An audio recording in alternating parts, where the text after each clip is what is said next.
এই হলো mango ice cream, একদম ক্রিমি টেক্সচার। দেখেই নিশ্চয়ই মুখে জল চলে আসছে। নমস্কার বন্ধুরা, welcome to my channel pops magic. এখন মন ভরে আম খাওয়ার সময়, চারিদিকে প্রচুর আম, আর তাই ম্যাঙ্গো আইসক্রিম, ম্যাঙ্গো কুলফি বা ম্যাঙ্গো মুস খাবো না তা আবার হয় নাকি। মাত্র 3টি উপকরণ দিয়ে আজ বানাবো ম্যাঙ্গো আইসক্রিম, একদম দোকানের মতনই ক্রিমি এবং সফট। রেসিপি ভালো লাগলে লাইক করবেন এবং সাবস্ক্রাইব করে আমার পাশে থাকবেন। চলুন শুরু করি আজকের আইসক্রিম। এখানে আমি মাঝারি সাইজের 3টে পাকা আম নিয়েছি। আমগুলো ভালো করে ধুয়ে খোসা ছাড়িয়ে নিয়েছি। এবার আমগুলোকে ছোট ছোট পিস করে আমি ব্লেন্ড করব।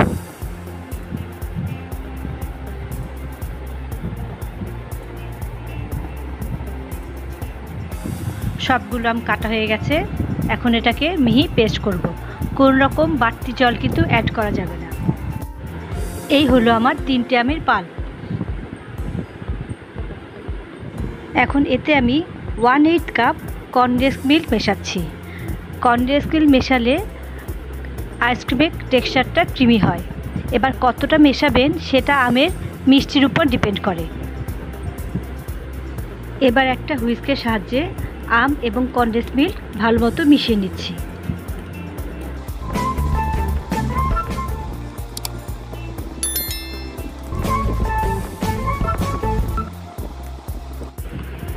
সব কিছু ভালো মতো মেশানো হয়ে গেছে। এবার এটাকে আমি একটা সাইডে রেখে দিচ্ছি। এখন একটা বড় বোল নিলাম, তাতে দিয়ে দিচ্ছি 1.5 কাপ হুইপড ক্রিম। এবার একটা ইলেকট্রিক বিটারের সাহায্যে এই হুইপড ক্রিমটাকে আমি বিট করব। প্রথম 30-40 সেকেন্ড লো স্পিডে বিট করব, তারপরে গ্র্যাজুয়ালি স্পিডটা বাড়িয়ে দেব এবং হাই স্পিডে 4 থেকে 5 মিনিট বিট করলেই হয়ে যাবে। 4-5 মিনিট হয়ে গেছে। দেখতে পাচ্ছেন হুইপড ক্রিমটা কি সুন্দর ফ্লাফি হয়েছে। বেশি সময় ধরে হুইপড ক্রিম বিট করলে কিন্তু জল কেটে যায়। বুঝবেন কীভাবে সেটা দেখার জন্য দেখতে পাচ্ছেন কি সুন্দর পিক হয়েছে, একটা সফট পিক হয়েছে, দেখতে পাচ্ছেন আপনারা। দেখুন বাটি উল্টালেও পড়ছে না। ঠিক এই অবস্থাতে আসলেই আপনারা বিট করা বন্ধ করে দেবেন। বিট করার ফলে হুইপড ক্রিমের মধ্যে এয়ার ঢুকে কি সুন্দর একটা ফোমি টেক্সচার এসছে। যে ম্যাঙ্গো পিউরি আর কনডেন্সড মিল্ক আমি রেডি করে রেখেছিলাম, এখন সেটা দিয়ে দিচ্ছি।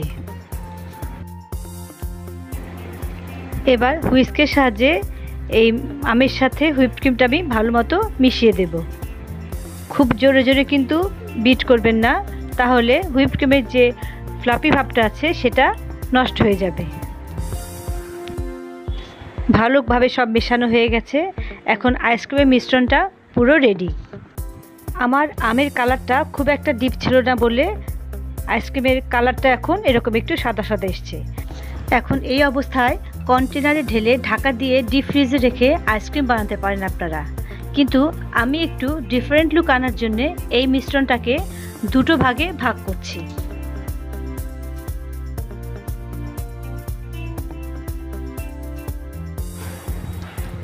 দুভাগ করা হয়ে গেছে। এখন একটা ভাগের মধ্যে আমি একটু ফুড কালার অ্যাড করছি, তাতে কালারটা একটু ডিপ হবে, অর্থাৎ দুটো 2 কালার আসবে। দেখতে পাচ্ছেন একটা একটু ডিপ কালার আর একটা একটু লাইট। এখন যে কন্টেনারে আমি আইসক্রিম বানাবো তাতে 1 হাতা দিচ্ছি ডিপ কালার আর 1 হাতা দিচ্ছি লাইট কালার। এবার যেখানে আমি লাইট কালারের মিশ্রণ ঢেলেছিলাম তার উপর ডিপ কালার দিচ্ছি আর ডিপ কালার উপরে লাইট কালার দিচ্ছি। এভাবে অল্টারনেট ওয়েতে আমি এটাকে সাজিয়ে দিচ্ছি।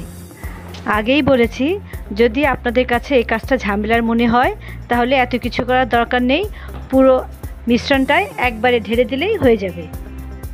এভাবে পুরোটা সাজানো হয়ে গেছে। এখন কন্টেনারটাকে আমি একটু ট্যাপ করে নেব, যাতে ভেতরে কোনো বাতাস থাকলে সেটা বেরিয়ে আসে এবং সুন্দরভাবে পুরোটা সেট হয়ে যায়। এখন আরেকটু ডিজাইনের জন্য একটা উডেন স্টিকের সাহায্যে আমি এরকম একটু আঁকিবুকি করে নিচ্ছি। এরপর এই আইসক্রিমের উপর একটা ক্লিং ফিল্ম বা প্লাস্টিকের র্যাপ হালকা হাতে বিছিয়ে দেব। এতে আইসক্রিমের উপর কোনো রকম ক্রিস্টালাইজেশন হবে না। এবার এই ঢাকনা লাগিয়ে এটাকে আমি ডিপ ফ্রিজে রেখে দেব 7 থেকে 8 ঘন্টা। সবচেয়ে ভালো হয় ওভারনাইট রাখতে পারলে। এখন ওভারনাইট ফ্রিজে রাখার পর দেখতে পাচ্ছি আইসক্রিমটা কিন্তু খুব সুন্দর সেট হয়ে গেছে। এখন এর ওপর থেকে প্লাস্টিক র্যাপটা সরিয়ে নিচ্ছি। একটু ক্লোজ করে দেখাচ্ছি, আইসক্রিমের উপর কিন্তু কোনো বরফ জমেনি। আর আইসক্রিমের উপর দুটো কালারের শেড, আশা করি বুঝতে পারছেন আপনারা। এখন আমি একটু কেটে নিয়ে দেখাচ্ছি কতটা ফ্লাপি হয়েছে আর দোকানের মতো হয়েছে। এখন থেকে খুব সহজেই বাড়িতেই তৈরি করতে পারবেন এই ম্যাঙ্গো আইসক্রিম।